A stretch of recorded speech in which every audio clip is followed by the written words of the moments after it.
বড় দামি হয়, অনেক দামি পাখি। তো বাহির হইতেছে, তো ময়না জিজ্ঞাসা করতেছে মালিক কোথায় যাবে? শিকার খেলতে যাব, শিকার জঙ্গলে। আমার ভাইদের সাথে দেখা হলে আমার একটা সালাম দিও। তো যখন জঙ্গলে ঢুকছে তো যে দেখতেছে কতগুলা ময়না ডালে বসা আছে। তো নিজের ময়নাটার সালামের কথা মনে উঠছে, তো ডাক দিয়া কইতেছে শোনো, তোমাদের মতো একটা ময়না আমার বাড়িতেও আছে,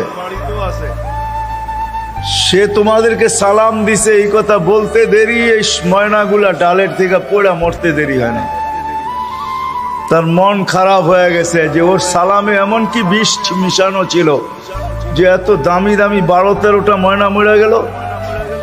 তো শিকার না খেলেই বাড়িতে চলে আসছে। তো ময়না জিজ্ঞাসা করছে মালিক এত তাড়াতাড়ি ফিরলে, হাতে তো কোনো শিকার দেখি না। তুই কথাই বলিস না। বলে কেন? তোর সালামে এমন কি বিষ ছিল